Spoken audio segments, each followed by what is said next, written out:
Good evening, ladies and gentlemen, and welcome to the Greater Langley Chamber of Commerce Cloverdale Langley City All Candidates Forum, taking place on Monday, September 13th. On behalf of the Greater Langley Chamber of Commerce, we welcome you with the Fraser Valley Real Estate Board to, as I mentioned, our election forum for the candidates for the Cloverdale Langley City riding. My name is Colleen Clark, and I am the CEO of the Greater Langley Chamber of Commerce, and it is my pleasure to welcome you to our event this evening. I would like to begin by acknowledging that we are gathered on the traditional unceded territories and lands of the Kwantlen, Katzie, Semiahmoo, and Matsqui First Nations, and I thank them for the honor and privilege of being here. The Greater Langley Chamber of Commerce has a solid history in hosting all candidates events from all forms of government, all levels of government, and your vote is your voice. As a nonpartisan organization, the Chamber of Commerce is honored to host this federal All Candidates Forum and encourage all citizens to cast your ballot on September 20th. It is now my pleasure to turn over the evening's events to our moderator for tonight, our Community Director for North Langley and former editor of the Langley Advance Times, Frank Buchholz. Thank you very much, Colleen. And I want to thank everyone who's viewing our event this evening. And the first thing I'm going to do is I'm going to introduce Candy Ashdown. Candy is joining us on behalf of the Fraser Valley Real Estate Board, who are a co-sponsor of the event tonight, and they've been doing this for many, many years. We greatly appreciate that. So Candy, can you speak on behalf of the Real Estate Board? Thank you, Frank. Good evening. My name is Candy Ashdown. I'm here representing the Fraser Valley Real Estate Board. The Fraser Valley Real Estate Board represents over 4,000 realtors throughout 7 communities south of the Fraser River, including Abbotsford, Mission, Langley City, Langley Township, North Delta, Surrey, and White Rock. Next month, the Fraser Valley Board will be celebrating its centennial. For over 100 years, our members have played a vital role to help build strong and vibrant communities. Here in Langley, we work in tandem with our local public and private sector counterparts to guide, advise, and protect families and individuals in one of the biggest decisions of their lives, buying a home. The past 18 months or so have been difficult and challenging for us all, with disruptions to our normal routines and ways of life. While we are slowly finding some semblance of normalcy, we are not out of the woods by any means. The home buying public has been challenged by a volatile market, driven by a series of factors, including a sharp rise in the importance and prominence of home in our daily lives, combined with a severe supply shortage, as more and more people look to age in place or to renovate instead of purchase anew. This has placed extreme upward pressure on housing prices and in turn is threatening to put the dream of homeownership out of reach for hundreds of thousands of citizens. Housing affordability and supply are among the most critical issues we face across the entire country. In fact, it's one of the rare common platform imperatives that all parties agree on.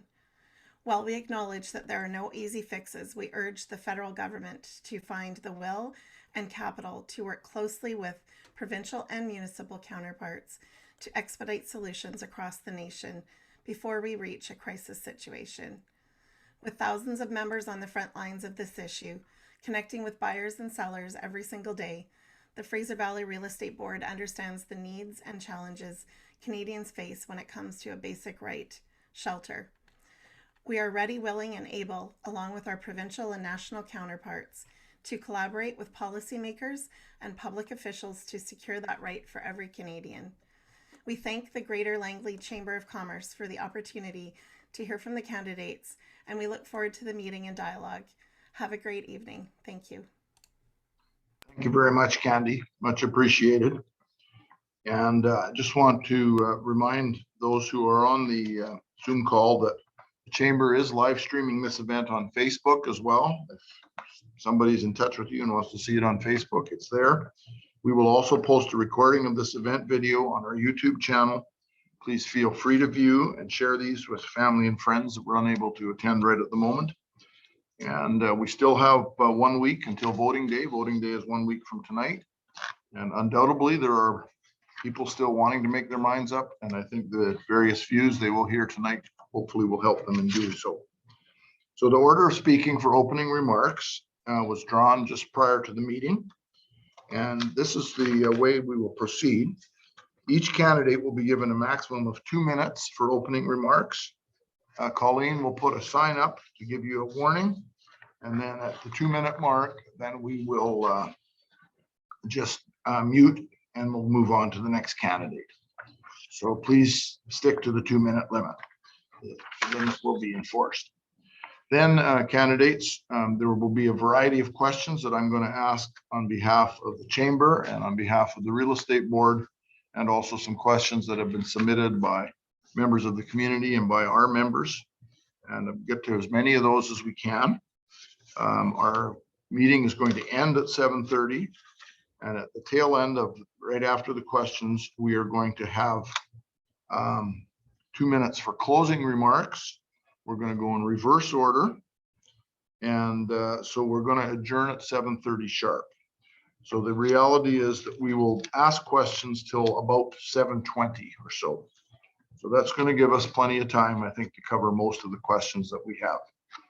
So the order that has been drawn, Ian Kennedy of the People's Party of Canada will be our first speaker. Our second speaker is going to be Rajesh Jaya Prakash of the NDP. Our third speaker, Tamara Johnson of the Conservative Party. Our fourth speaker, John Aldag of the Liberal Party. So without further ado, let's go to Ian for his opening remarks. Okay, I think we're on mute still, Ian. We'll just get that. So, yep, there you go. You should be good now. Thanks for catching that. Thank you, Colleen and Frank, for hosting this meeting. And I want to thank everyone that is watching either now or at a later time. It is greatly appreciated just to have the chance to voice my opinions. It is a great honor to be a part of the only party that will stand for the people of Canada. Politicians should be servants to the people. Instead, they are servants to big money politics. John, in his time as an MP, did a good job of serving our constituents and made changes to several bills after talking to the people. This is what all politicians should be doing. Tamera, I unfortunately has not seen do this nearly as much and seems to represent her own agenda in Ottawa. I do not like the direction that Trudeau is taking Canada. We need a united Canada to face what we are currently facing. Instead, he is giving us the usual divisive politics, pitting Canadians against each other based on race, political views, and a lot more. He puts down other people because of their views, and instead of embracing that we are all unique individuals trying to get by in a difficult world. Aaron O'Toole is no better. He is already flip-flopping on policies that he stood for in the Conservative Leadership Convention, such as guns and gun rights and the carbon tax. Most of us want to see the world as a better place, and we want to make the world a better place. We may all have different opinions on how to get there, but in the end, we are all in this together, and we need opinions from all over to get through this. Every opinion matters to me. Listening to all viewpoints is how we move forward together and as society and as Canadians. What we stand for at the PPC is freedom, fairness, personal responsibility, and respect. Words we will bring to Ottawa if elected. Thank you. Thank you very much, Ian. Our next candidate representing the New Democratic Party is Rajesh Jaya Prakash. Rajesh, please go ahead. Thank you for hosting this event, Greater Langley Chamber of Commerce, and thank you for the invite. First of all, I want to acknowledge that I am working from the unceded territories of Semiahmoo, Catchee, Kwantlen, Coquitlam, Coquette, Tawasin First Nations. Just to introduce myself, my educational background was in physics and computers, and I worked around 20 years in the US and Canada. A couple of years back, I started my own tech startup here in Cloverdale. We were doing a bit of R&D, etc., but due to COVID, we had to stop that. Our dream was to develop a fully autonomous kitchen, liberating women from the household chores. But anyway, we focus more on robotics education now. Now coming to the NDP, I have also run before. In 2018, I formed a team of 6 people and advocated for SkyTrain, transparency in politics, Our team of 6 got around 40,000 votes here in Surrey. Now, since it's a Chamber of Commerce, I want to touch upon some of the economic aspects of NDP's platform. Usually there is an argument that NDP is a big spender, NDP will increase taxes, etc. Let's look at current situation. The situation in Canada will lose us as much as 26 billion in tax revenue every year to corporate tax evasion alone, which is basically illegal. And the legal tax avoidance is another 25 billion.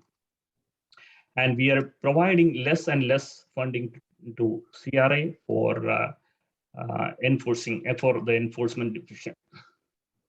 Now, that's the situation we are facing. And now a quick summary of the NDP's plan. There is a costed plan which is out there. You can go and read,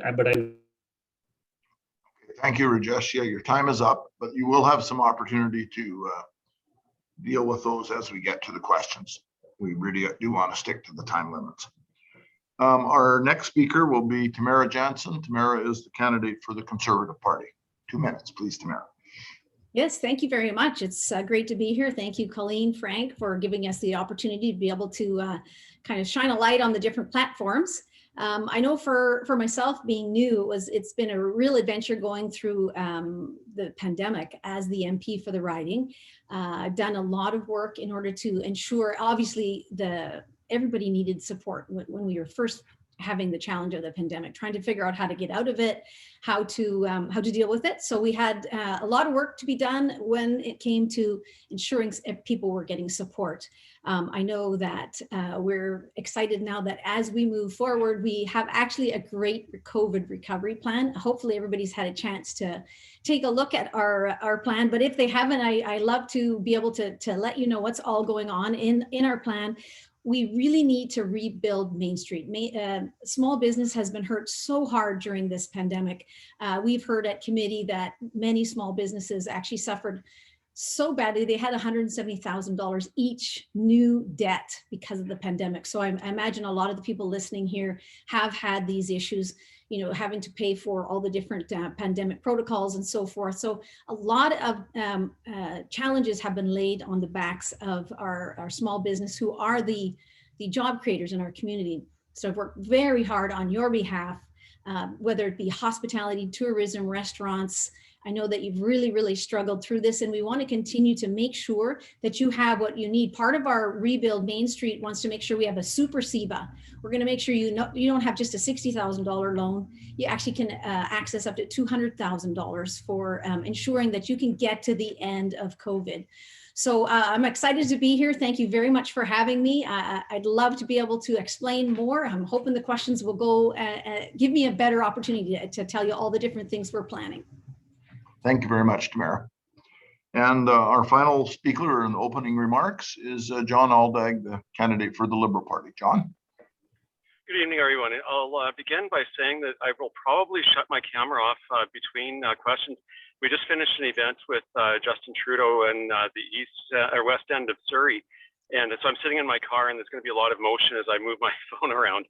I'd like to begin my opening statements by acknowledging that we are guests on the traditional and unceded territory of the Coast Salish peoples, in particular the Katzie, the Kwantlen, the Semiahmoo, and the Matsqui First Nations.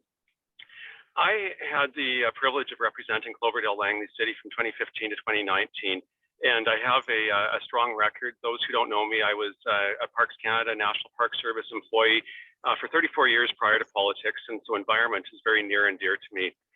During the time that I was in office, as Ian referenced in his opening comments, I worked hard to hear from a diverse number of voices within our riding. I didn't stay within my echo chamber. I had the hard conversations and attempted to do my best job at representing the diversity of opinions that we have in our beautiful community and constituency. I think that this election is about a path forward and letting Canadians choose on what kind of future that they want to see. It is really going to be in Cloverdale Langley City, a riding a battle between the Conservatives and the Liberals. The NDP have generally not been as strong, and the People's Party as a new party are still, building their momentum. And so I think, I would encourage people to look at what each of the parties, particularly the Liberals and Conservatives, have. We are building our platform and campaigning on finishing the fight against COVID, building a better Canada for everyone, creating a more resilient economy for future hardships, creating an equal Canada for everyone. Climate change is really important, so creating a cleaner and greener future, and moving forward with reconciliation on First Nations peoples. Those are the pillars of our platform. We also, I think, need to look at our local candidates. And as I said, Time is up, John. You will have more opportunities to cover more topics as we get in there. So to reiterate, the order we went in for opening remarks will be reversed for the closing remarks. In between that's going to start about 7:20, an hour and 5 minutes from now. I will be asking a series of questions prepared by the Chamber, the Fraser Valley Real Estate Board, and questions from members of the community and from our Chamber members. So I'm going to get started on those right now, and I'm going to continually mix up the order so that everyone gets a chance to speak first and last. So I'm going to start with this question, and I'm going to ask you to go first, Rajesh, and then Tamera, then John, and then Ian. 1 minute for responses. And this is a question that came from the Fraser Valley Real Estate Board, and it's on the subject of housing. The Canada-British Columbia expert panel on the future of housing supply and affordability released their final report in June. How will you work towards implementing this report's recommendations, such as making new infrastructure investments conditional on official community plans, zoning bylaws, and other local policies to allow for increased density and a mix of housing types? So Rajesh, if you could go ahead first, please.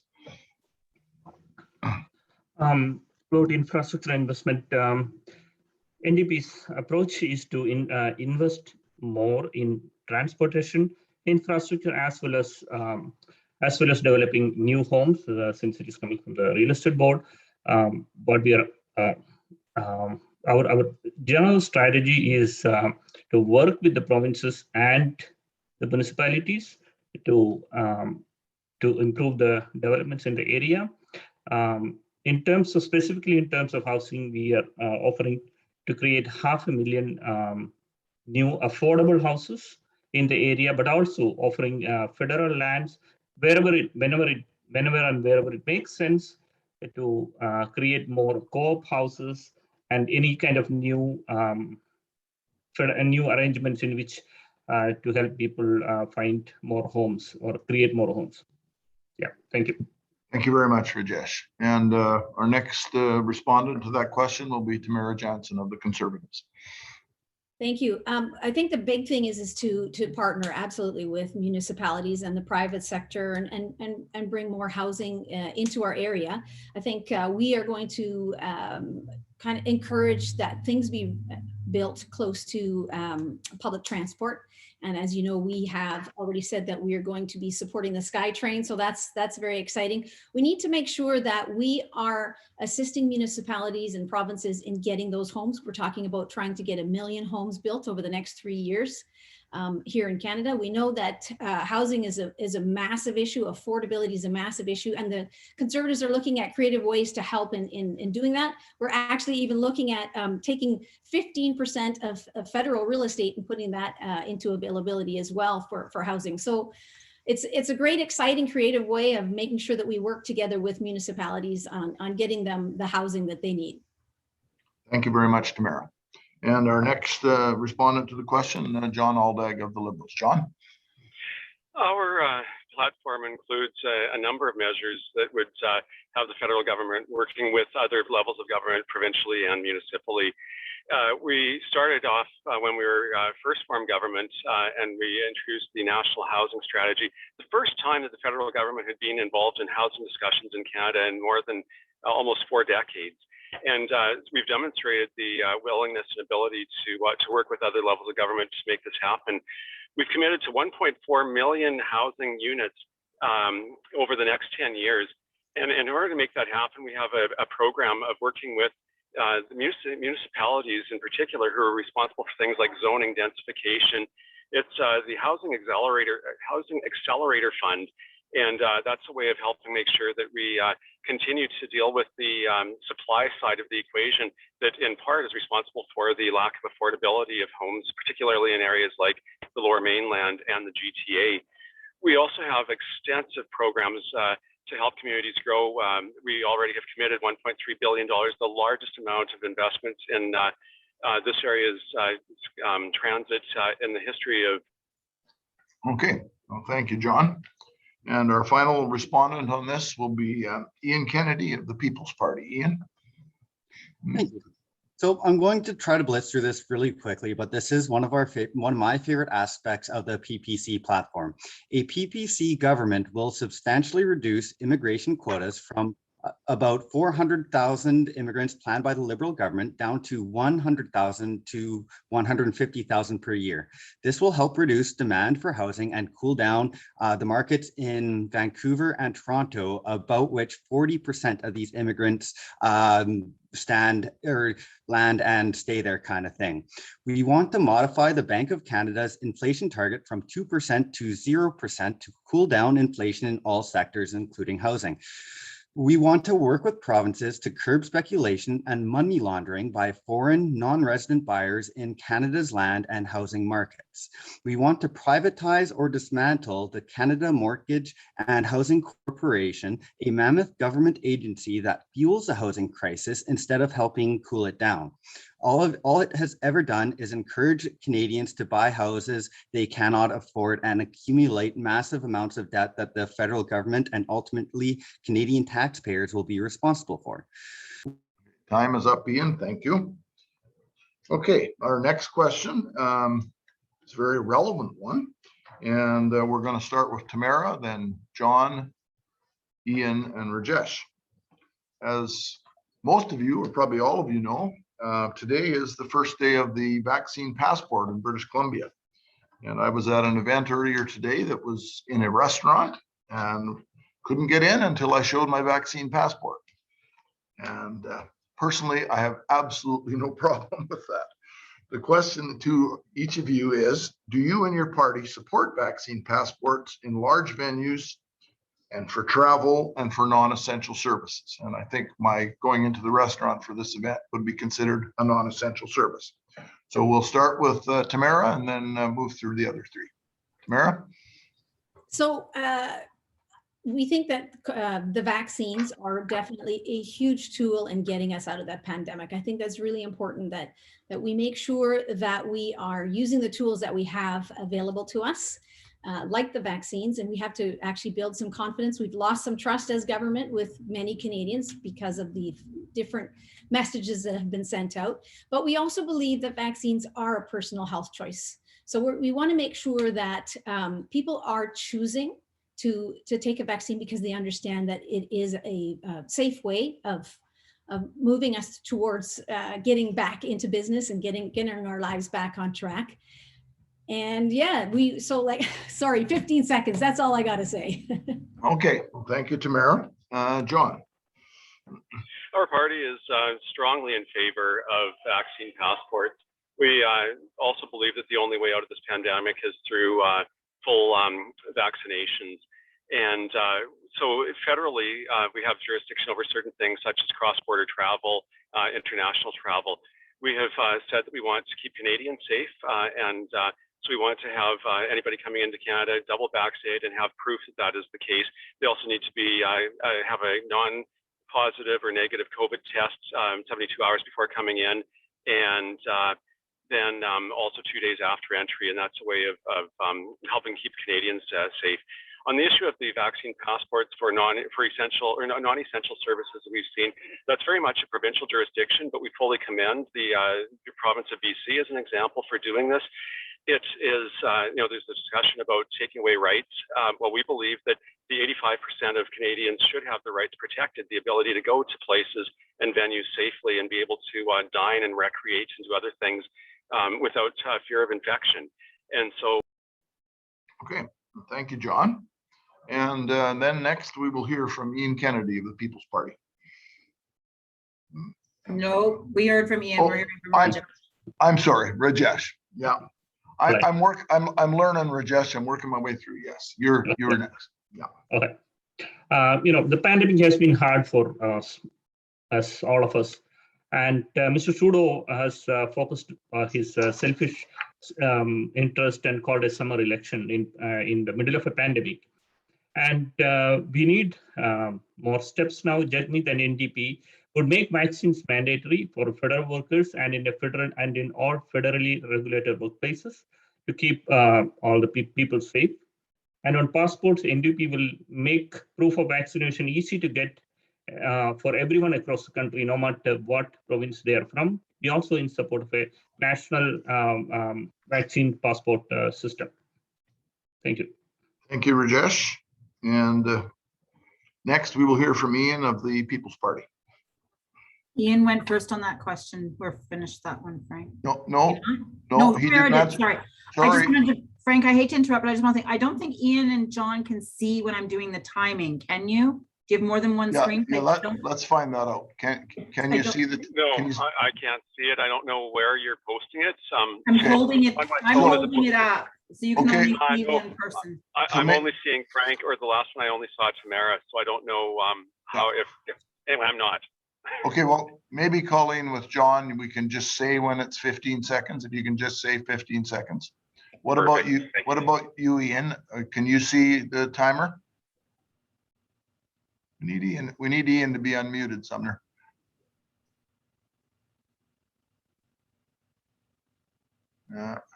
There we go. Okay. Can you see I- the timer? No, where it says- I have not seen a timer yet, and nor have I answered this question either. Okay, you're gonna get to answer the question, but I just want to get the timing fixed up. I'll get Colleen to say for both you and John, because you can't see it, 15 seconds. So then you'll have 15 seconds to wrap up, and then hopefully we can all stick to times, because we don't want to have anyone at an advantage or we try to play it straight down the middle here at the chamber. So anyway, you go ahead, Ian, and then when the 15-second point is, Colleen will say so. Sounds good. Thank you, Frank.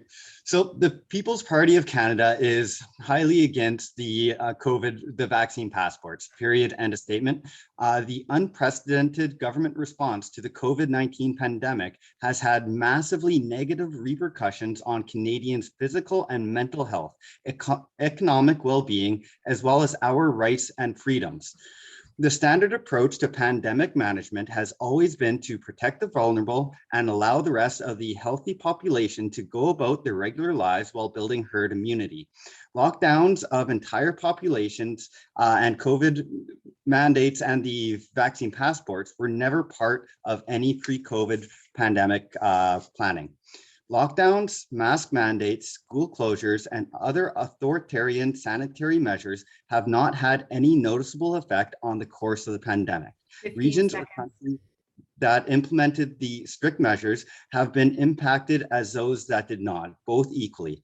Both the vaccinated and unvaccinated can get infected and transmit the virus, which negates the rationale for segregation vaccine passports. Okay, thank you very much, Ian. And hopefully that worked a little better with Colleen saying that. She'll do that for both you and John. Okay, let's go to our next question. And the first person to answer this one that I'll ask to answer will be John. If elected, would your party table legislation that would make the National Indigenous Peoples Day a statutory holiday, not just for federal employees?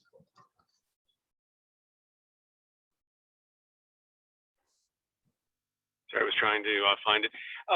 We have made it, I believe, taken the position that we will make national, well, I think it's September Day, a statutory holiday. We have jurisdiction over federal holidays, and so I believe that the position is that we would designate it. Yeah, so that's where we're at now. I think that provinces have the opportunity to follow those or not, and so we would have to see where the provinces land on it.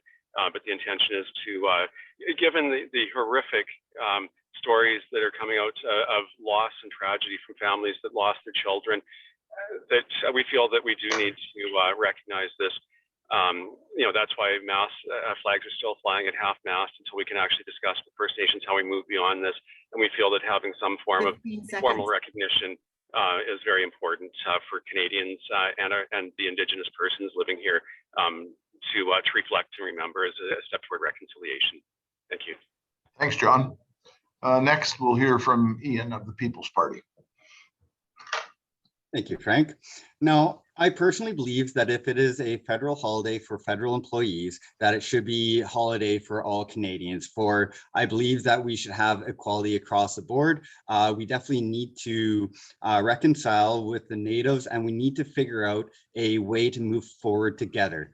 For we need to relook at the Indian Act and go line by line, figure out what helps the Natives and the Indigenous and what doesn't, and how can we move forward together as Canadians to help them out. Obviously, first by drinking water, as that should have happened long, long ago, and it's absolutely tragic that it has not, and move forward together as with mutual respect for one another. Thank you, Ian. Next, we'll hear from Rajesh from the New Democrats. NDP is the only party committed to act and make happen on all the 94 calls to action on the Truth and Reconciliation Committee, and we are also in support of making it a holiday, the Indigenous Day. Okay, thank you, Rajesh. And We then we'll leave hear it there from... to be very clear. Okay, are you finished, Rajesh? Yes, ma'am. Thank you. Yeah. Thank you very much. And now we'll hear from Tamera of the Conservative Party. Yes, I think the challenge we have with a national holiday for just the federal employees, which we have now in place, it doesn't, and neither will a national holiday actually provide clean drinking water. It won't provide economic opportunity. It doesn't provide housing. It doesn't stop human trafficking. It doesn't improve mental health. We need to do things that will actually make a difference for our Indigenous community. So it's very important that we that we actually do something that will make a difference for them. Okay, thank you very much, Tamera. We're going to move on to the next question, and I'll ask Ian to be the first respondent to this. There's been some discussion on the campaign trail by the various parties. There's been a discussion about gun control, and the federal Liberals, of course, as the government, have brought in some new gun control measures. Can you tell us your personal perspective and your party's stance on banning assault weapons in Canada? Now, the use of firearms has always been part of Canadian tradition and culture. Today, there are over 2 million hunters, ranchers, trappers, farmers, target shooters, recreational shooters, and collectors who possess firearms in our country. Now, however, despite this group being exceptionally law-abiding and the most highly vetted segment in the Canadian population, the existing firearms legislation unfairly targets them. It does not respect their property rights and is highly arbitrary. The latest addition to this unfair legislation is the Trudeau government ban on thousands of guns on the basis of appearance rather than function through a simple cabinet decision that the Conservative leader O'Toole supports as well. Now, what we do not, we need to be able to nip the problem in the bud and stop the illegal transfer of guns that is smuggled through the border. We should not be unfairly targeting the legally law-abiding gun owners. Thank you. Thank you, Ian. Rajesh of the New Democrats.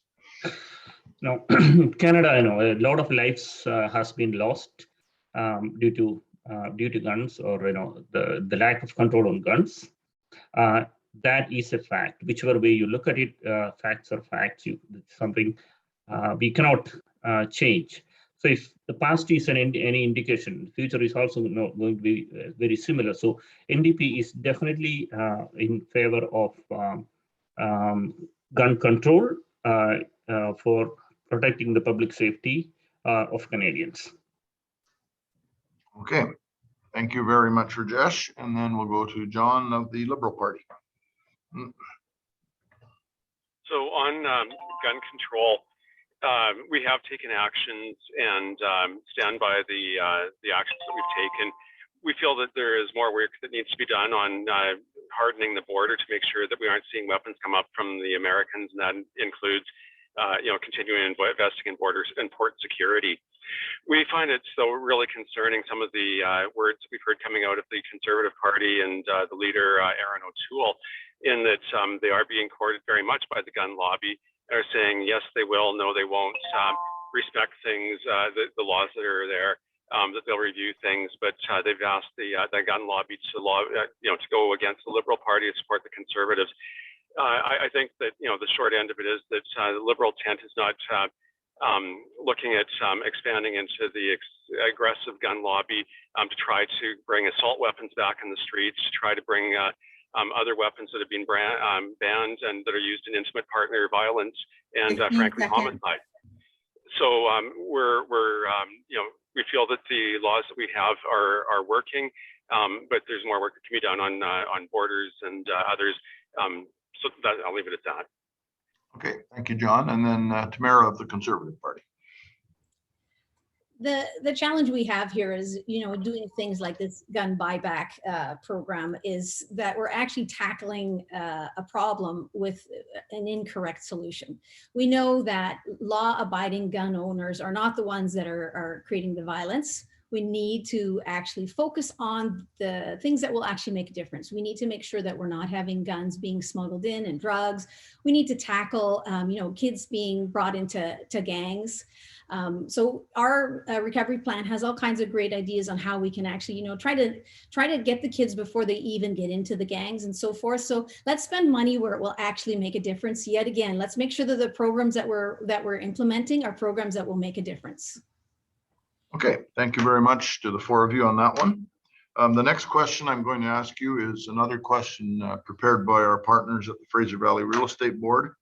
Has a bit of a preamble, but it's important, so I'm going to read that and then ask the question. For many Canadians, home ownership is out of reach.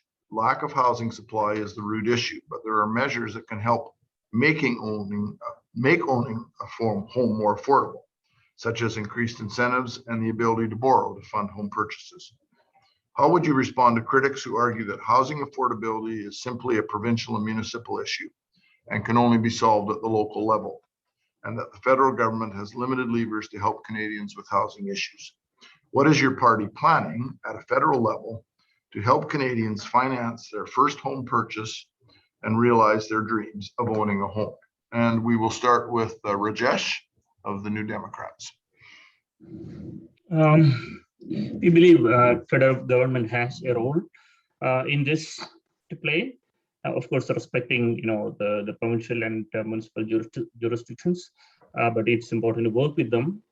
NDP has already pledged we will build 500,000 affordable homes, and also a total of 1.2 million homes in different ways, making it available, as well as offering federal lands wherever it makes sense to increase the housing supply in the new forms like co-op housing, social housing, whatever forms it is, it can be availed.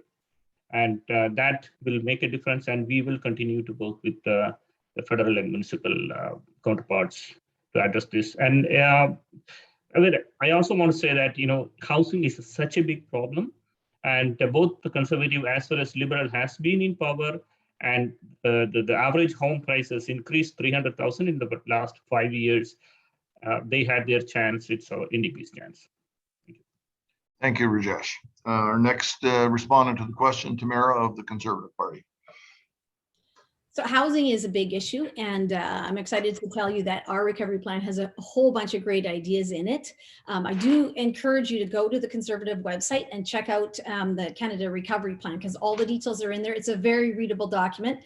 We're talking about the idea of allowing first-time home buyers to get a 7 to 10-year mortgage, removing the requirement to conduct a stress test when a homeowner renews his mortgage, increase the limit on the eligibility for mortgage insurance, There's a whole bunch of ideas. And then also, I think the big elephant in the room is money laundering and how it's impacted our pricing here in the Lower Mainland.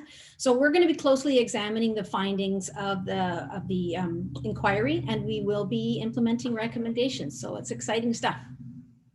Thank you very much, Tamara. Next, we will ask John of the Liberal Party to speak. Yeah, our platform has an amazing piece on our components on housing and housing affordability.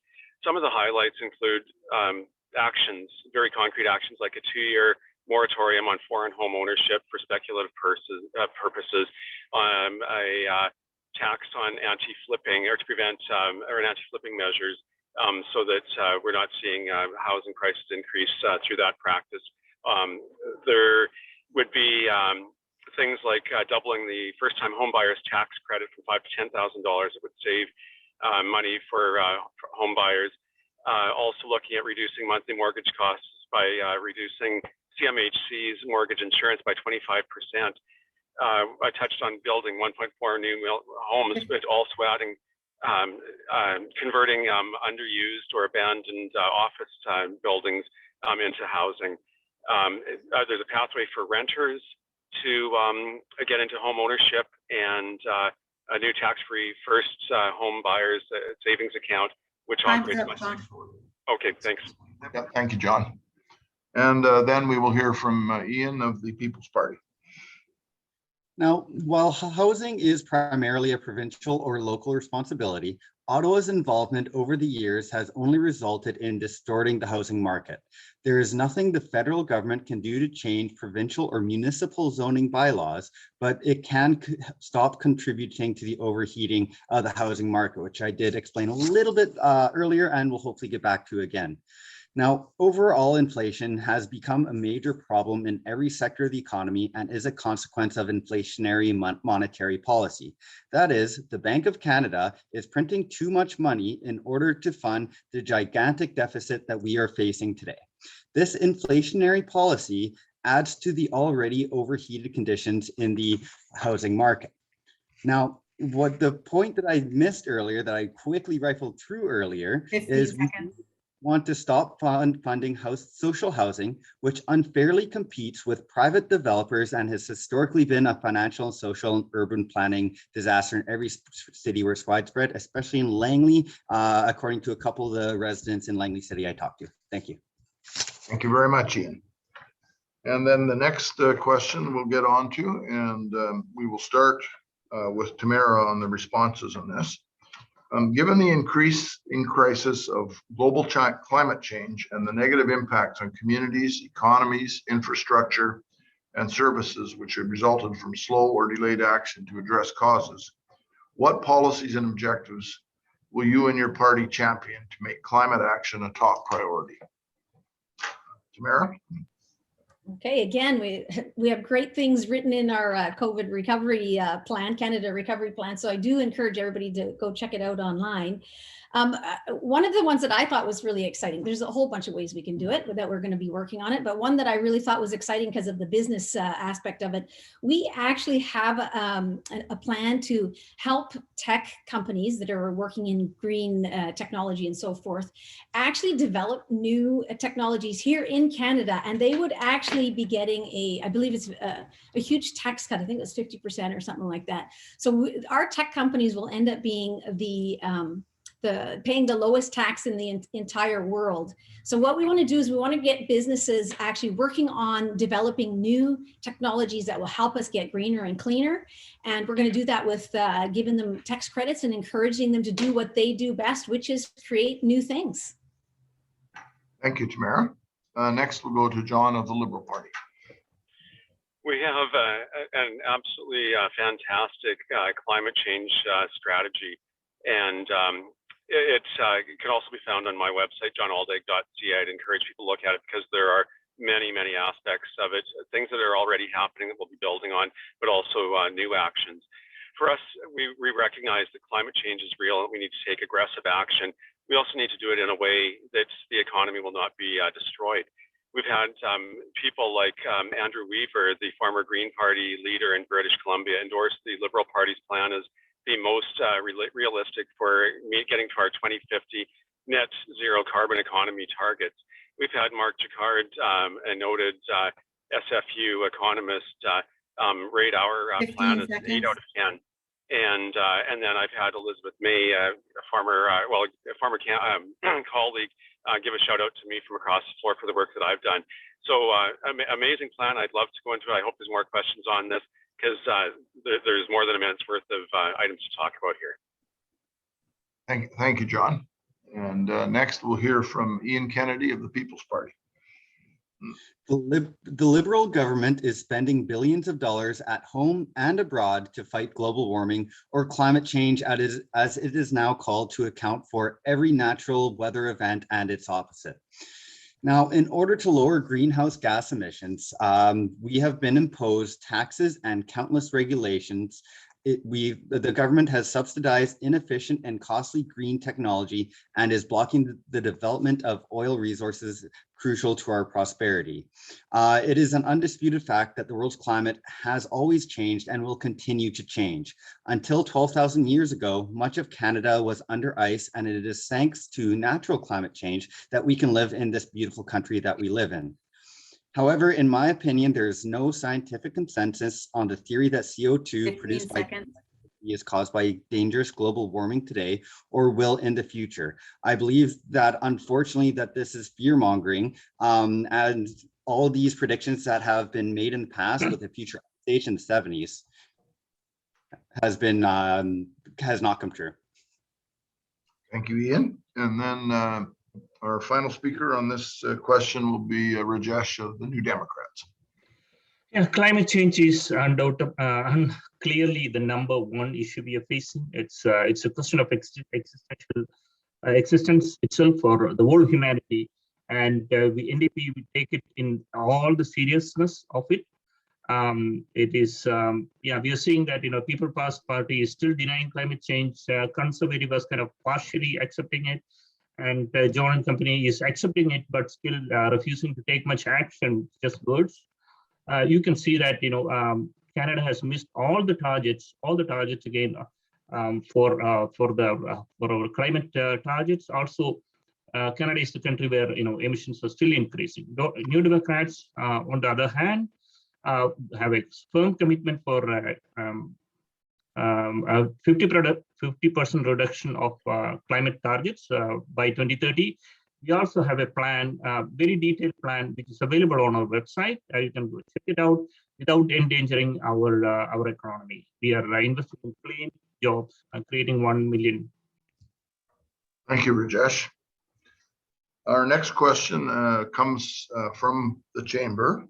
And of course, as many of you are undoubtedly aware, I hope all of you are, Chamber advocates for businesses of all type and for a healthy business climate. And the question that we are asking here, and I'll put this over to John of the Liberal Party first. Do you and your party, pardon me, got to get to the right one. There we go. If elected, what will be the economic priorities for your government to help small businesses recover from the impacts of the pandemic and help them to grow in the future? So, John?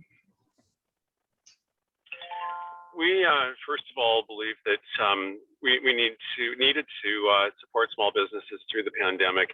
We feel the best way to get to a strong recovery is to have the businesses survive, and so that they don't have to start over, deal with bankruptcies, personal loan, business loans, things like that. And so we had programs to help businesses and workers get through the pandemic. It is our intention to continue to help businesses recover, and that's really where our focus is going to be in the short term, making sure that the employees who may still be on layoff are brought back to work. I'm hearing that in some sectors there's actually a labor shortage, and so we need to transition away from supports for workers. And as an example, the hospitality and tourism sector, we have a program that will help them get employees back in. They may have restrictions on business. Businesses, in particular small businesses, are extremely important to our Liberal recovery, and we have a number of programs that will help them get back to where they were and ahead before the pandemic. No, thank you very much, John. Ian of the People's Party. Well, first of all, we need to end these COVID mandates and restrictions because these restrictions are hurting small businesses more than anybody else. And it really pains me to see walking down Langley and Cloverdale and seeing empty shops because they've had to close because of these COVID times that we live in. The other issue is Ottawa should stop taking billions of dollars from the private sector and redistributing them through subsidies. It should instead lower taxes for all businesses and encourage saving and investment to make our economy more productive. The People's Party will eliminate all corporate subsidies and other inefficient government interventions, such as bailing out of failing companies, conditional loan and loan guarantees, et cetera, et cetera. 15 seconds. These unfairly support some companies or business sectors and would create an even playing field for small businesses that they need to thrive in today's economy. Okay, thank you very much, Ian. Rajesh of the NDP. Undoubtedly, I know, as a small business owner myself, having started businesses recently, I clearly know how hard it is still to get loans. Now, New Democrats, the way we want to support is looking at it from the universal pharmacare angle. Having a universal pharmacare and healthcare system will support each small business around $600 per employee. And we have a very detailed plan for supporting small businesses without increasing taxes or Canadian or even small businesses. We have a detailed plan for COVID recovery without adding extra taxes to small businesses. The details on our website. So in this 1 minute, it's hard to explain. So please visit our website, ndp./CA commitments. Thank you. Thank you, Rajesh. And then Tamera of the Conservatives. We have what we're calling a Rebuild Main Street program. And there's a whole bunch of different ways that we want to do that. One of them is a 25% tax credit on $100,000 that you would invest in a small business, and that would be over the next 2 years. Another one is a 5% tax credit for capital investments over the next 2 years, which would actually even have $25,000 portion that could be refundable. I talked about the Super SEBA loan that you'd be able to access up to $200,000. Another exciting thing, and I think this is really exciting for Kwantlen, we are going to be doubling the apprentice job creation tax credit. So we want to be able to get people back to work. We want them to get back to work in the right kinds of different jobs. So that's pretty exciting. Also, we're looking at a job training fund of $250 million for different places like Kwantlen to bring out more apprenticeship programs, and a work training loan, $10,000 to upgrade your skills. Thank you very much, Tamera. We will move on to the next question then. And thank you to all the candidates for their answers. I know 1 minute isn't a huge amount of time, but I think you've given us plenty of detail that as voters in this riding, we can consider as we consider our choices. This is another question from the Fraser Valley Real Estate Board. And what they're asking the board, and these are real estate people who are dealing with this every day in their working lives. Would your government implement a national housing roundtable with all levels of government, builders, real estate professionals, civil society organizations? I guess that includes us, a chamber, hopefully we're civil, to address the housing challenges facing Canadians. And I'm going to start with Ian of the People's Party, and we'll move through. Thank you, Frank. No, this is a really good idea. I absolutely love this idea, and I think that this should be done. If I was elected in government, I want to be receiving absolutely all of the information and opinions that I can get across the board, no matter of what walk of life or anything, just period, end of statement. If there's an opinion, I want to hear it. And so I want to gather that from absolutely everyone across the board, and especially the municipal governments, the provincial governments, and then we can sit down together and figure out what the true root of the causes are. If there's anything that we at the PPC have missed in the platform, and then we can better fix the issue. Yeah, and you guys, this is a tremendous idea, and I would absolutely love to do that.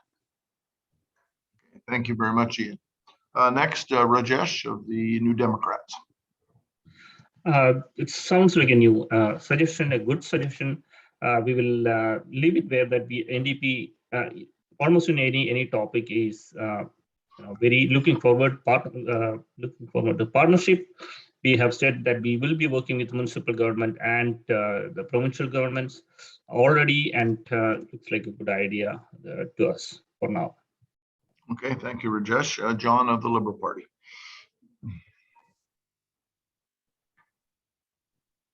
Sorry, Frank, can you give me the question? Yeah, sure can, John. And I want to thank you for answering questions while you're in motion. We appreciate it. I'm not in motion. I'm just sitting here, but it's warm. Okay, no, and that's the great thing about Zoom. We can do this no matter where we are. This question is from the Fraser Valley Real Estate Board, and it's asking if your government could implement a national housing roundtable involving all levels of government, builders, real estate professionals, and civil society organizations to address the many housing challenges facing Canadians. Right. Okay. Thanks, Frank. Our government, when we did the national housing strategy, held consultations across the country, with diverse groups of governments, industry, developers, municipalities, and so on. And so we feel that we already have the plan. There's a lot of implementation of that strategy that needs to be done, and we're layering new pieces on. I talked earlier about some of the work with municipalities and developers on adding new high-density homes near transit hubs, which we would need to provide perhaps incentives to developers and municipalities to fast-track these projects. We also are looking at homelessness, and this is kind of a new piece where we would have a federal housing advocate within the first 100 days, and that will definitely require consultations with levels of government as we work to address this very real and serious issue of homelessness in our communities. And so we feel some of it's already been done, a lot of work's already been done, but we will continue to consult with others. Thank you. Thank you very much, John. And then Tamara Johnson of the Conservatives. Absolutely. I think it's so important that we get together and we tackle this together, because it's a multitude of issues that are facing us, and together we can actually work towards some solutions. And I have to tell you, we won't just listen, we will also do. Okay, thank you very much, Tamara. We will move on to the next question then, and I'm going to ask Rajesh to answer first, and then we'll carry on from there. Given the continuing complications with China, and I think most Canadians are aware that 2 Canadians have been held in prison, basically in solitary confinement for the better part of 2 years or more, with virtually no action on the part of the Chinese government to deal with that situation. What would your government's strategy be to conduct trade relations within Asia Pacific? So broadening that to go beyond China, but the Asia Pacific region. Are you seeking to normalize relations with China or look for trade options elsewhere in the region? So let's start with Rajesh. Well, the NDP's stand is that we, as an independent nation, as a proud nation, we need to stand up on our own feet. We should have a strong stand with China. Our party leader Jagmeet has already clearly stated that. We can see that the 2 Michaels are still in prison. There is a lot of talk going on, but we still don't see a lot of action. This is something we need to change, and same with in the technologies domain. There are things we need to look at, but the NDP's approach is to take a very strong stand against China. Okay, thank you, Rajesh. Next, we'll ask Tamera of the Conservative Party to respond. We have seen just the most horrifying situation with the 2 Michaels, and we absolutely need to work on a much more principled foreign policy. We need to be working free trade with free nations. We need to partner with like-minded countries, and that's our plan. We need to do what is the most important thing right now, which is stand up and get our Michaels back. Okay, thank you, Tamara. John of the Liberal Party. Well, the situation with the two Michaels is absolutely outrageous, and it shows that China at this point has no respect for basic human rights and due process in this kind of situation. We've had the westernized world lean on them and helping Canada try to lead to the freedom of the two Michaels. But I think it raises some really interesting questions about how we handle with China, a global giant who exports billions and billions of dollars to us. I think, yes, we absolutely have to diversify our markets. We need to look at how we deal with China and the infractions they've had on a number of fronts that simply don't respect international rules, regulations, laws, and best practices. And so the relationship with China remains very complex. We all will continue working though to make sure that the Michaels come home, and we'll see what the other options are as far as trade with the whole Asia Pacific region. Times. Okay, thank you, John. And then Ian of the People's Party.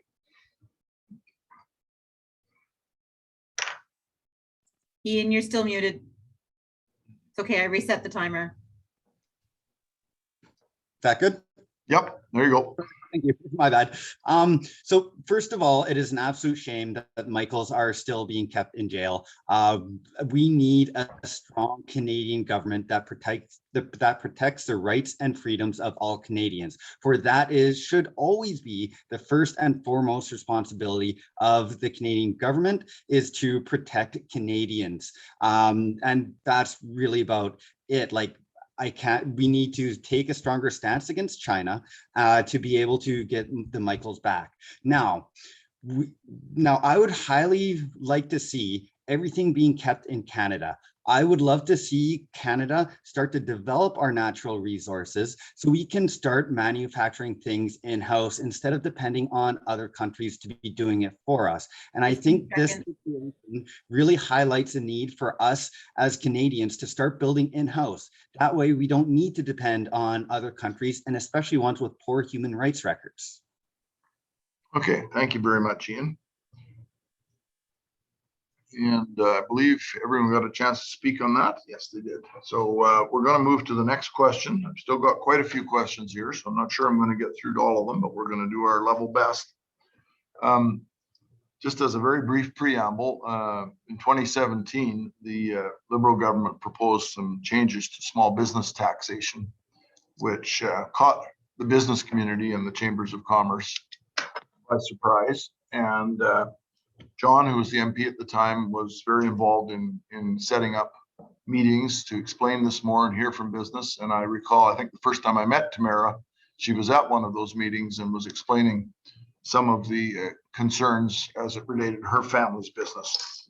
And what I learned out of all that is that we had not had a comprehensive review of our taxation structure in Canada for almost 50 years when the Carter Commission did its thing in the early 70s.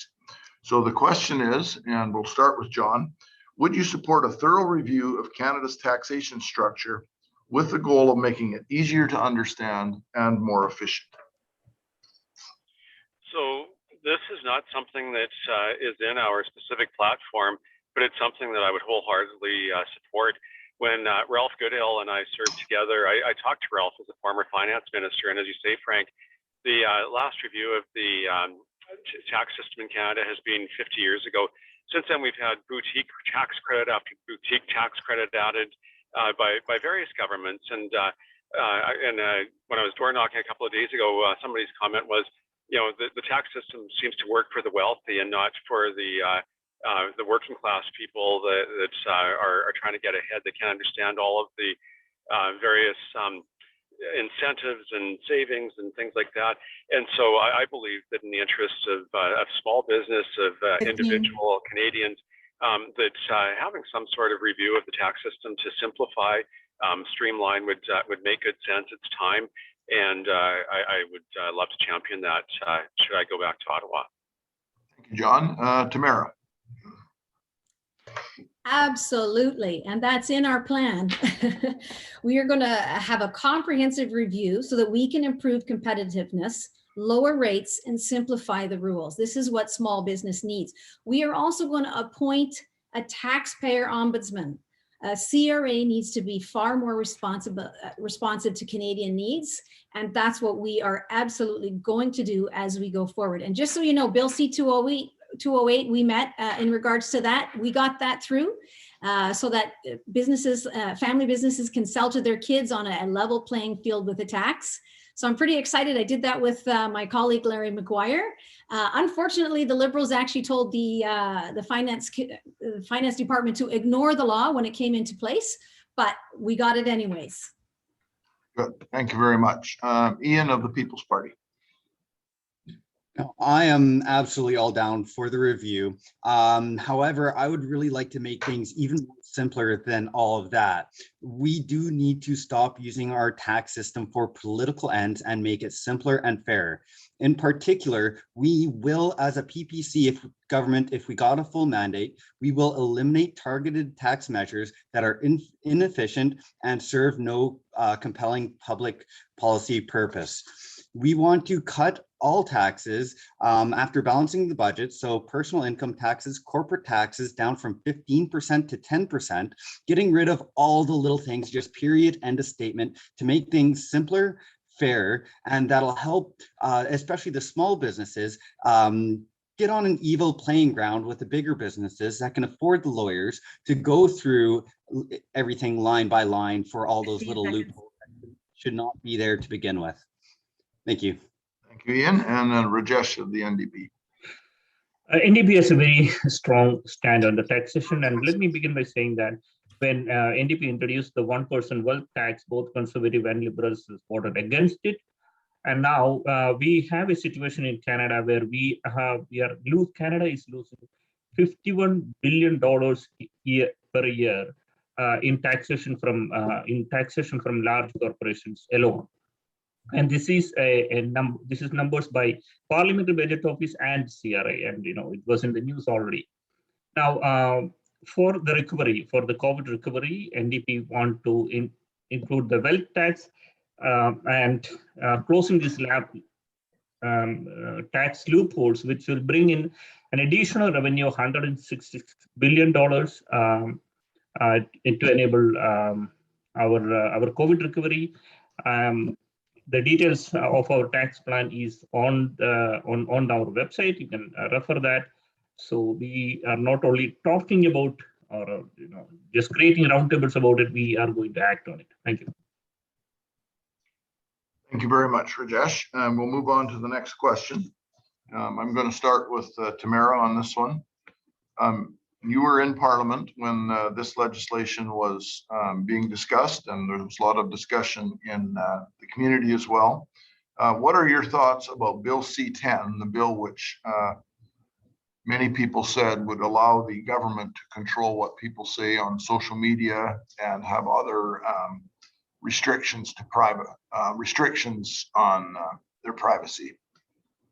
I don't know if I worded that right, but I hope I've explained it properly. Anyway. So Bill C-10 has been kind of referred to as a censorship bill. And originally, when the bill was tabled, it actually had an exclusion for your personal YouTube and Instagram and whatever different things you're doing on social media. But the Liberals actually chose to remove those exclusions. And so that's when we started to get worried. Like we were originally very, positive. Yes, we need to look at modernizing our system. But when we saw that they were taking that exclusion out, we realized this is a real problem. So we did try to fight and bring that up. In the end, actually, there's another bill that they put forward just at the last minute, and it's going to be even worse. So we're extremely concerned about the government actually trying to take your YouTube and your Twitter and all that sort of stuff, and they're actually, going to censor you. So yeah, it's a big deal, and we're going to work hard against it. Okay, John from the Liberal Party. Well, that's a classic example of the Conservatives completely misconstruing what the bill is about. C-10 is very much about bringing the digital world into the framework that we have for operating in Canada. It's about making sure that the large corporations, the Netflixes and Facebooks and Twitters, actually pay their fair share of taxes. It's about making sure that some of the other broadcasting rules, such as Canadian content, are in place. And it has nothing to do with any restrictions on what people and individuals can post on their YouTube accounts or their Twitter accounts or their Facebook accounts. It's about looking at big companies not doing their part to support the Canadian arts and culture sector. It's about big international companies who are operating in the digital world not paying their fair share of taxes. And so C10 is very much about that. We saw a lot of scaremongering and fear making, as we've just heard. It is completely false. That's not the intent. And so that's where our party stands on that one. Okay, thank you to John, and then Ian of the PPC. Thank you, Frank. Now, history and social scientific research show that freedom of conscience and freedom of expression, when maximally protected, advances the intellectual life of a nation and society. It fosters greater ideological diversity and societal understanding, and nurtures other freedoms necessary for a successful democracy. This is why Section 2 of the Canadian Charter of Rights and Freedoms guarantees citizens freedom of conscience and religion, as well as freedom of thought, belief, opinion, and expression, including freedom of the press and other media of communication.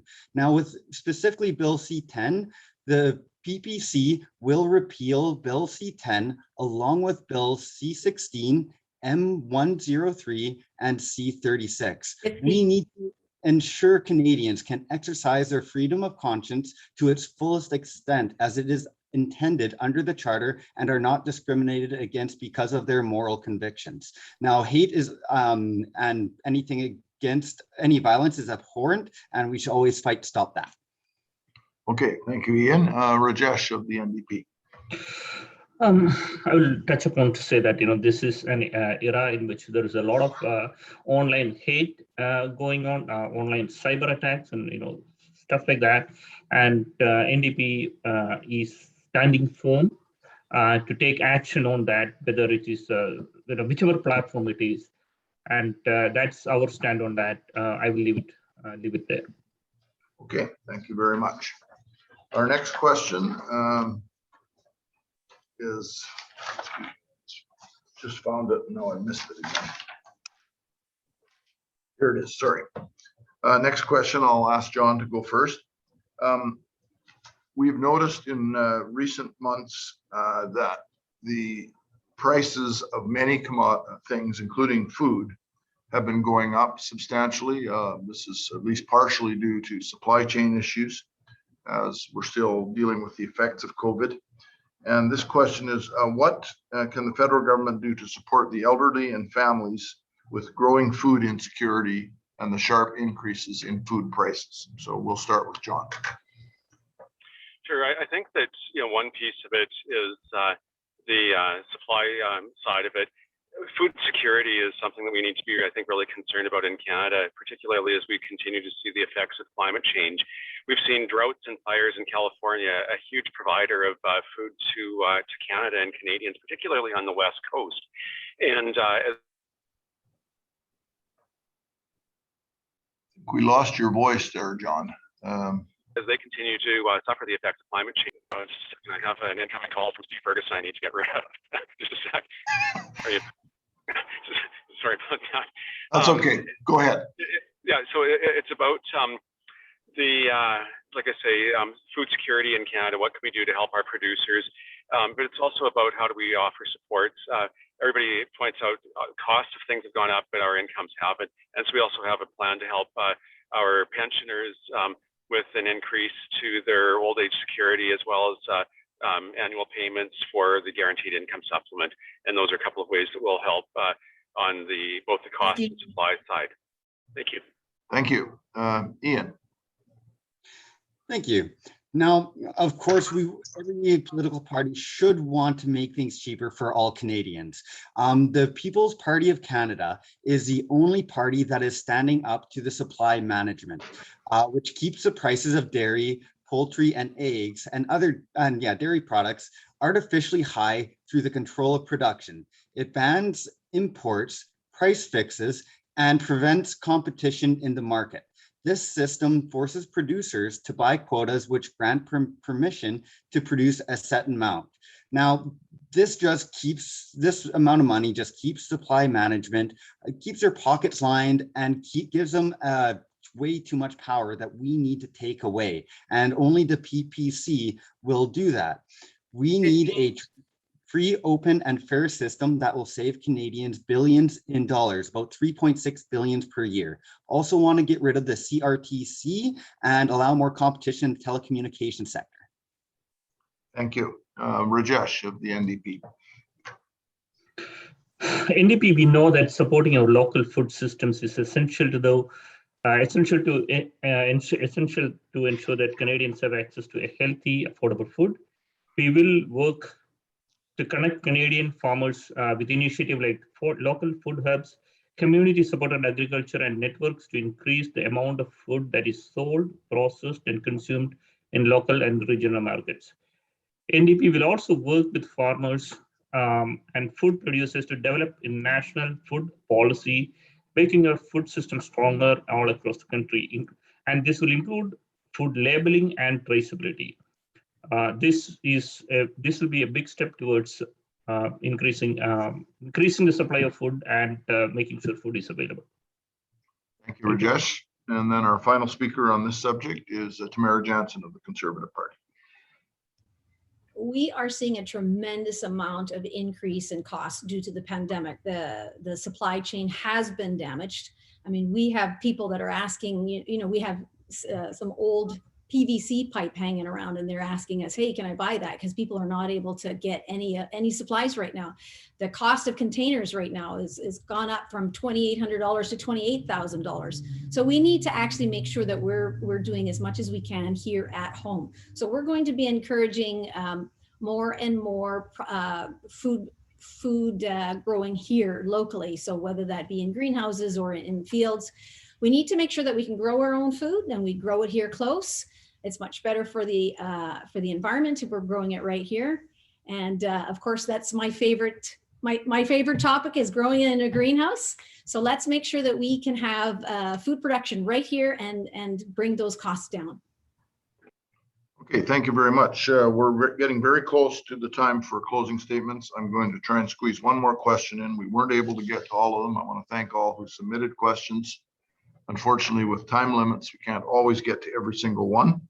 And I'm going to go to this one. I'm going to ask Ian to respond first, and I'm going to introduce each of you fully and your parties, just so our audience, if they're tuning in, know exactly who you are. And then at that point, after they've done this, we will go to the closing statements. So there are a number of issues that have been ongoing in our community here of Langley City and Cloverdale.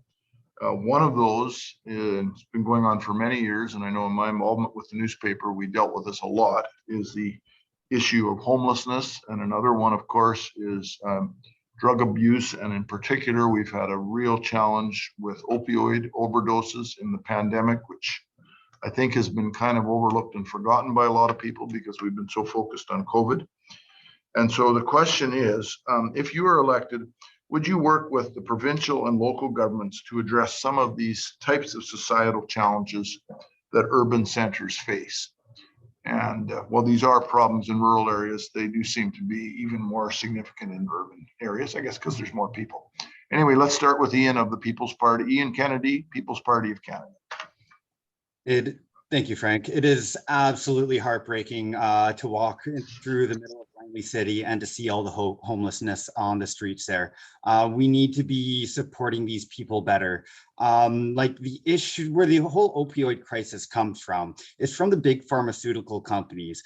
They get paid based on how sick Canadians are, and they work to have Canadians and people across the world addicted to their product, such as the Purdue pharmaceutical scandal that emerged 2 years ago that really opened my eyes with how they feel towards us as people, and we're just money bags for them. And so we need to hold these pharmaceutical companies completely accountable for what they are doing instead of just throwing them, instead of just throwing fines at them, which they can easily pay because they have the money and power. I want to be able to have a more open economy so that we're able to make provinces more accountable for the money in healthcare.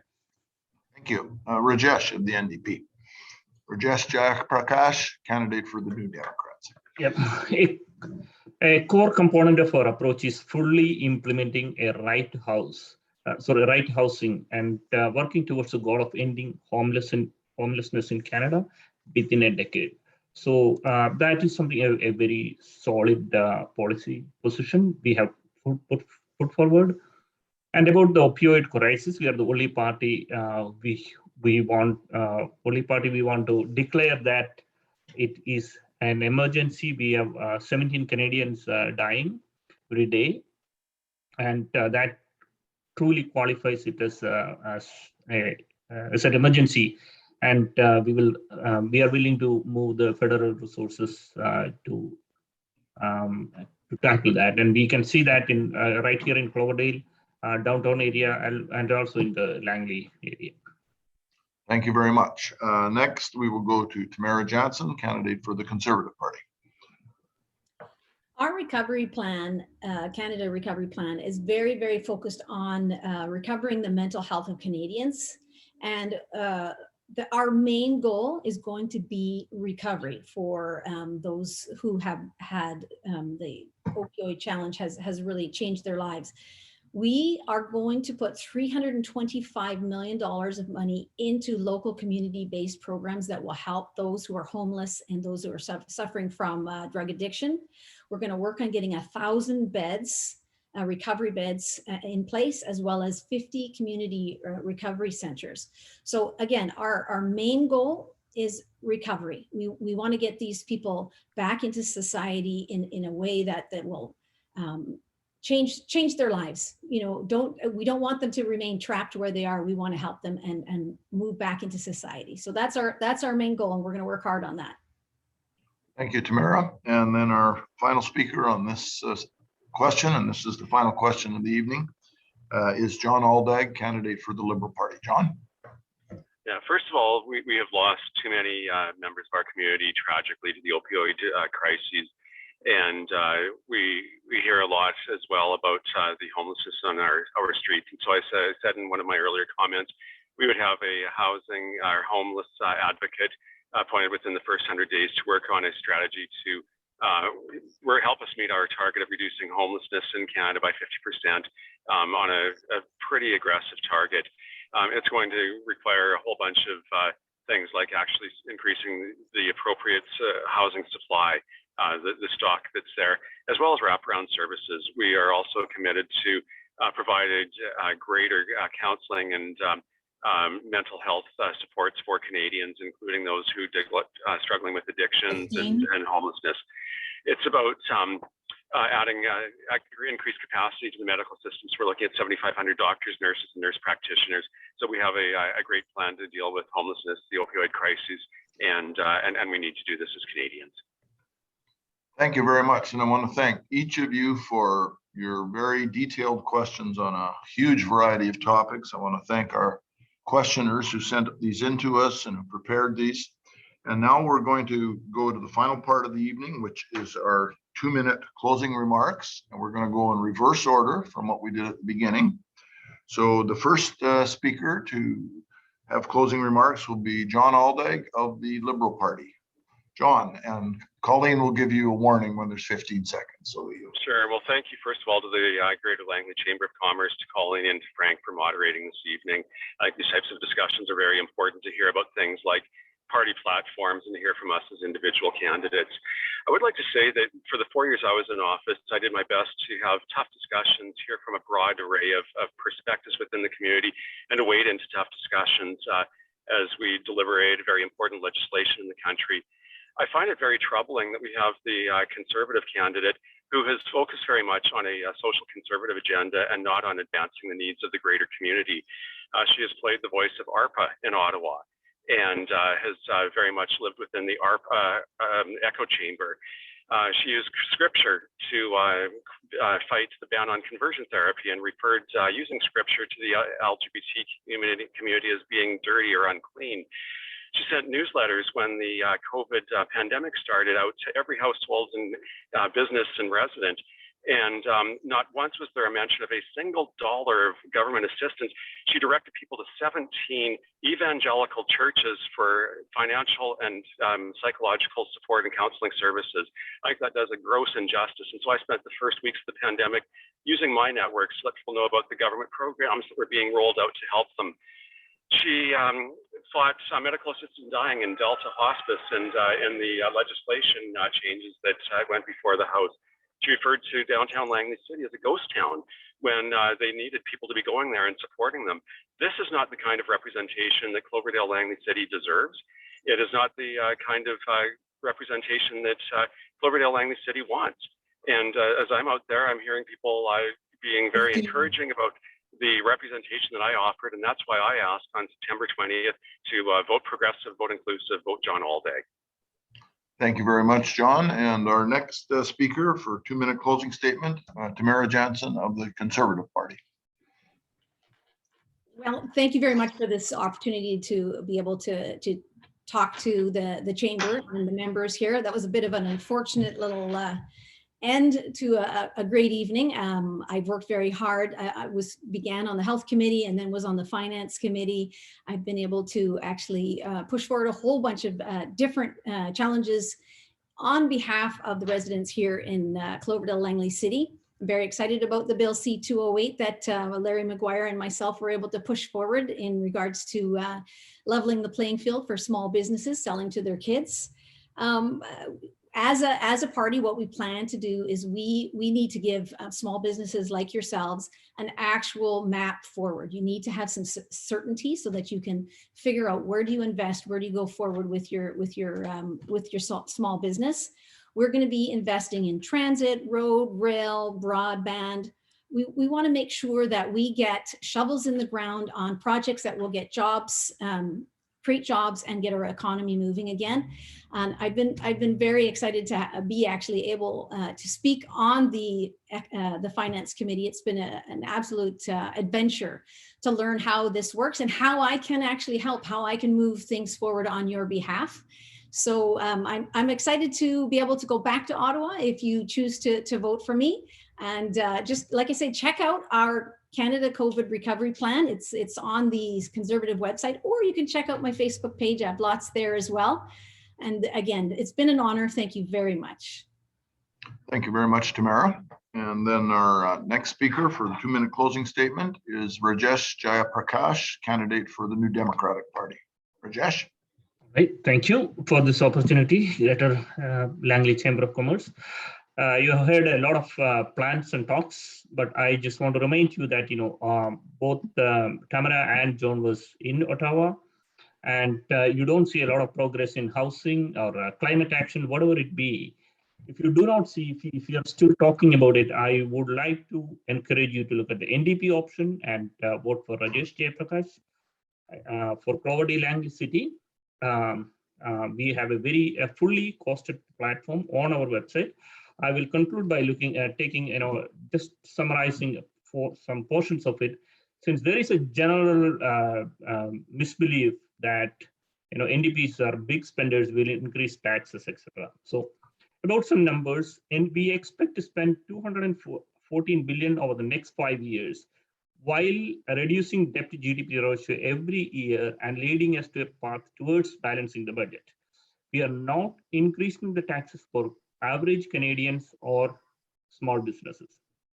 Overall, what we have is a plan that addresses climate change, create 1 million green jobs, and kickstarting our economy and COVID recovery, as I said, while not raising taxes for our businesses, for most businesses or average Canadians.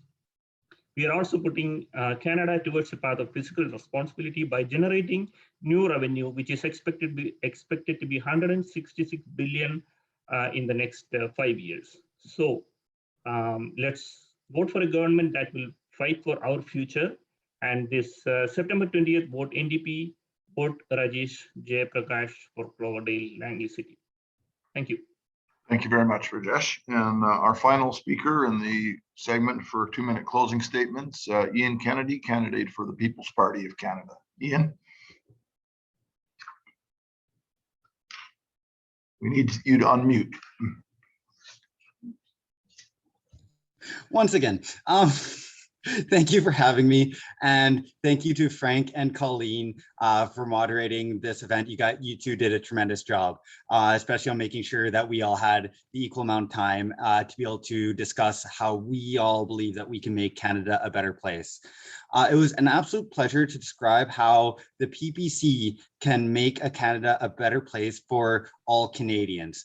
I truly believe that we can balance the budget within 2 years instead of 10 years, or the budget will balance itself.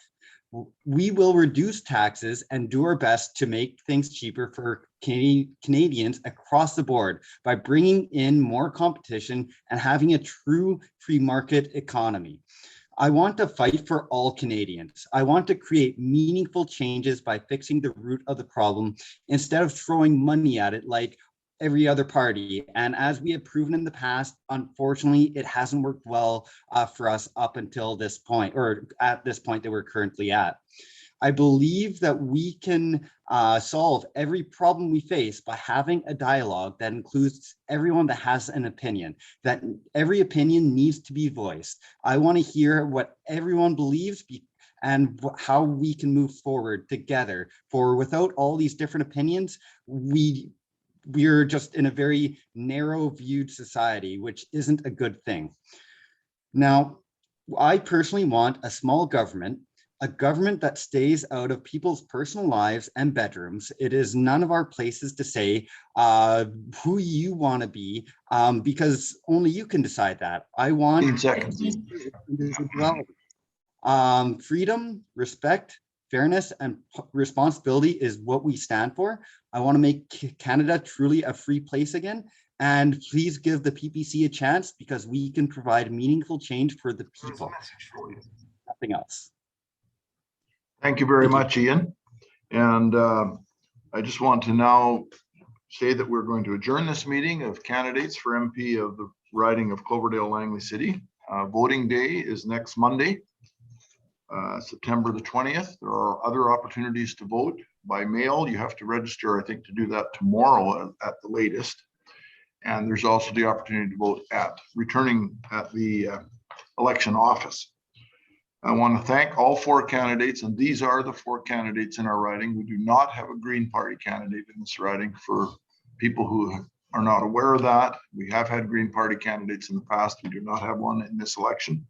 So these are the 4 candidates that are seeking your voice. I want to thank each of them for their hard work in campaigning, in organizing, in contacting us at doorsteps and by mail and by telephone, and thank all their volunteers. It's a tremendously hard job, but each of them, as I think was just said very well by Ian, are trying to make Canada a better place. We know that. We appreciate their civics and their interest in serving our country and serving our community. And good luck to each of you. Thank you for being here. And with that, I'm going to say good night. Thank you to Frank, and thank you to our sponsors this evening, the Fraser Valley Real Estate Board. On behalf of the Chamber, thank you to all of you for putting your names forward to make our country a better place. Thanks very much. And everybody remember to get out and vote on September 20th if you haven't done so already. Thank you. Yeah, good night.